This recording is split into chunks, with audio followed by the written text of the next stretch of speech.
ನಮಸ್ಕಾರ ಸ್ನೇಹಿತರೆ, ಬೇಸಿಗೆಯಲ್ಲಿ ತುಳಸಿ ಗಿಡ ಒಣಗೋದು ಸರ್ವೇ ಸಾಮಾನ್ಯ. ಅಂದರೆ ಬಿಸಿಲು ಹೆಚ್ಚಾದಾಗ ತುಳಸಿ ಗಿಡ ಒಣಗೋದಕ್ಕೆ ಪ್ರಾರಂಭ ಆಗುತ್ತೆ. ನಂಬಿಕೆಯ ಪ್ರಕಾರ ನಿಮ್ಮ ಮನೆಯ ಸಂತೋಷ ಮತ್ತು ಸಮೃದ್ಧಿಗಾಗಿ ತುಳಸಿ ಗಿಡವನ್ನು ಹಸಿರಾಗಿ ಇಟ್ಕೊಳ್ಳೋದು ಬಹಳ ಮುಖ್ಯ. ಇದು ಕುಟುಂಬದ ಮೇಲೂ ಪರಿಣಾಮ ಬೀರುತ್ತೆ ಅನ್ನೋ ಒಂದು ನಂಬಿಕೆ ಕೂಡ ನಮ್ಮಲ್ಲಿ ಇದೆ. ಬಿಸಿಲಿನ ವಾತಾವರಣ ಹಾಗೂ ಸುಡುವ ಬಿಸಿಲಿನಿಂದ ತುಳಸಿ ಗಿಡ ಒಣಗದಂತೆ ನಾವು ಯಾವ ಕ್ರಮಗಳನ್ನು ತೆಗೆದುಕೊಳ್ಳಬಹುದು ಅನ್ನೋದನ್ನು ಈ ವಿಡಿಯೋದಲ್ಲಿ ನಿಮಗೆ ವಿವರವಾಗಿ ತೋರಿಸ್ಕೊಡ್ತೀನಿ. ಈ ವಿಡಿಯೋವನ್ನು ನೀವು ಎಲ್ಲೂ ಸ್ಕಿಪ್ ಮಾಡದೆ ಕೊನೆವರೆಗೂ ನೋಡಿ.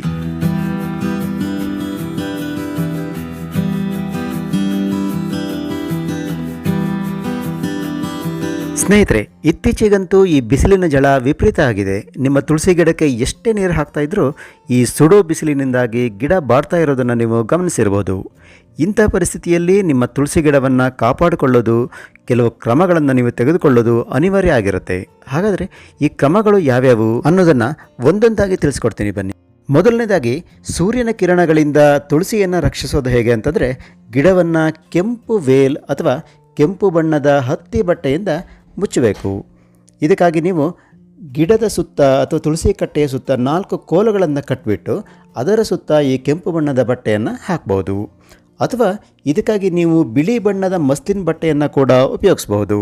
ಒಂದು ವೇಳೆ ಇದು ಸಾಧ್ಯ ಆಗೋದಿಲ್ಲ ಅಂತಂದರೆ ಕೆಲವು ದಿನಗಳವರೆಗೆ ತುಳಸಿಯ ಸ್ಥಳವನ್ನು ನೀವು ಬದಲಾಯಿಸಬಹುದು. ಆದರೆ ತುಳಸಿಯ ಸ್ಥಳವನ್ನು ಬದಲಾಯಿಸುವಾಗ ಅದರ ದಿಕ್ಕು ಬದಲಾಗಬಾರ್ದು ಅನ್ನೋದನ್ನು ನೀವು ನೆನಪಿನಲ್ಲಿ ಇಟ್ಕೊಳ್ಬೇಕು. ತುಳಸಿ ಗಿಡ ಯಾವಾಗಲೂ ಉತ್ತರ ಅಥವಾ ಪೂರ್ವ ದಿಕ್ಕಿನಲ್ಲಿ ಇರಬೇಕಾಗತ್ತೆ. ಎರಡನೇದಾಗಿ, ಹಸಿ ಹಾಲನ್ನು ತುಳಸಿ ಗಿಡಕ್ಕೆ ಹಾಕಬೇಕು. ಬೇಸಿಗೆಯಲ್ಲಿ ತೇವಾಂಶ ಉಳಿಯುವಂತೆ ಮಾಡೋದು ತುಂಬಾ ಮುಖ್ಯ. ತುಳಸಿ ಗಿಡದಲ್ಲಿ ತೇವಾಂಶ ಉಳಿಯೋದಕ್ಕೆ ಹಸಿ ಹಾಲನ್ನು ತುಳಸಿ ಗಿಡದ ಬೇರಿಗೆ ವಾರಕ್ಕೆ ಒಮ್ಮೆಯಾದರೂ ನೀವು ಹಾಕಬೇಕು. ಹಸಿ ಹಾಲಿಗೆ ನೀರನ್ನು ಬೆರೆಸಿ ತುಳಸಿ ಗಿಡದ ಬೇರಿಗೆ ಹಾಕಿ. ಒಂದು ವೇಳೆ ಹಾಲಿಗೆ ನೀರನ್ನು ಬೆರೆಸದೆ ಹಾಲನ್ನು ಹಾಗೆ ಹಾಕಿದರೆ ಫಂಗಸ್ ಬರುವಂಥ ಸಾಧ್ಯತೆ ಇರುತ್ತೆ. ಆದ್ದರಿಂದ ಹಾಲಿಗೆ ಸಮ ಪ್ರಮಾಣದಲ್ಲಿ ನೀರನ್ನು ಮಿಕ್ಸ್ ಮಾಡಿ. ಸಂಪ್ರದಾಯದ ಪ್ರಕಾರ ಗುರುವಾರದಂದು ನೀವು ಇದನ್ನು ಮಾಡೋದು ಮಂಗಳಕರ ಅಂತ ಪರಿಗಣಿಸಲಾಗಿದೆ. ಮೂರನೇದಾಗಿ, ಮಣ್ಣಿನಲ್ಲಿ ತೇವಾಂಶ ಉಳಿಯುವಂತೆ ಮಾಡೋದಕ್ಕೆ ನೀವು ಇನ್ನೂ ಒಂದು ಕ್ರಮವನ್ನು ತೆಗೆದುಕೊಳ್ಬೋದು. ಇದಕ್ಕಾಗಿ ನೀವು ಮಣ್ಣಿನ ಮೇಲ್ಭಾಗದಲ್ಲಿ ತೆಂಗಿನ ನಾರನ್ನು ಹಾಕಬೇಕು. ಈ ನಾರಿನ ಮೇಲ್ಭಾಗದಲ್ಲಿ 1 ಲೇಯರ್ ಮಣ್ಣನ್ನು ಸಹ ನೀವು ಹಾಕಬೇಕಾಗತ್ತೆ. ಹೀಗೆ ಮಾಡೋದ್ರಿಂದ ಸಹ ತುಳಸಿ ಗಿಡದಲ್ಲಿ ತೇವಾಂಶ ಉಳಿಯೋ ಹಾಗೆ ನೀವು ಮಾಡಬಹುದು. ಆಮೇಲೆ ತುಳಸಿ ಗಿಡದಲ್ಲಿ ಬೀಜ ಅಥವಾ ತೆನೆ ಬರೋದಕ್ಕೆ ಪ್ರಾರಂಭ ಆದಾಗ ಅದನ್ನು ತೆಗಿತಾನೆ ಇರಿ. ಇಲ್ಲದೇ ಇದ್ದರೆ ತುಳಸಿಯ ಬೆಳವಣಿಗೆ ಕುಂಠಿತ ಆಗುತ್ತೆ.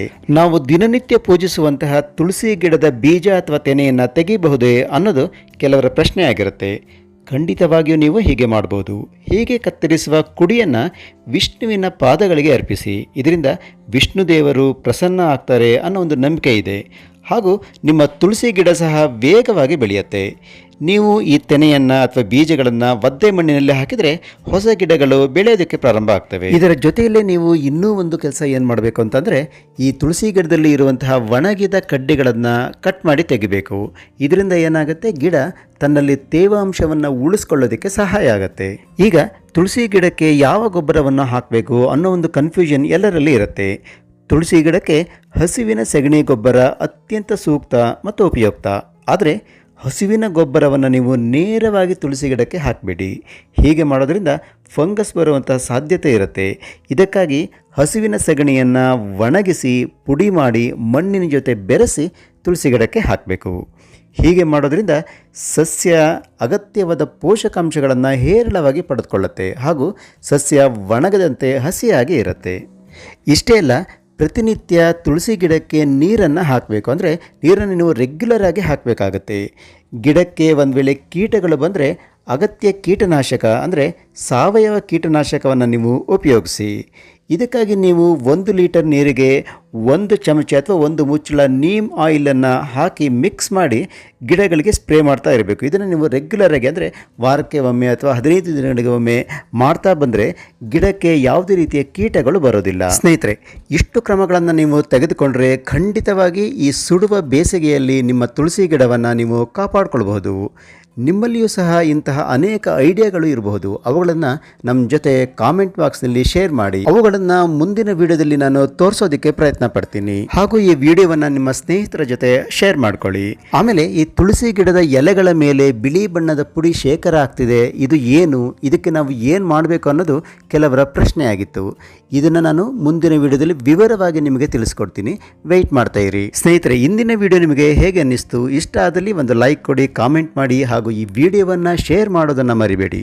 ಜೊತೆಗೆ ಜ್ಞಾನ ವಿಜ್ಞಾನ ಚಾನಲ್ಗೆ ಸಬ್ಸ್ಕ್ರೈಬ್ ಆಗಿ ಪಕ್ಕದಲ್ಲಿರುವ ಬೆಲ್ ಐಕಾನನ್ನು ಪ್ರೆಸ್ ಮಾಡಿ. ಇದರಿಂದ ನಾನು ರಿಲೀಸ್ ಮಾಡುವಂತಹ ಎಲ್ಲ ವಿಡಿಯೋಗಳ ನೋಟಿಫಿಕೇಷನ್ ನಿಮಗೆ ಸಿಗುತ್ತೆ. ಹೊಸದೊಂದು ವಿಡಿಯೋದೊಂದಿಗೆ ಮತ್ತೆ ಸಿಗ್ತೀನಿ. ಅಲ್ಲಿವರೆಗೂ ಬೈ ಬಾಯ್.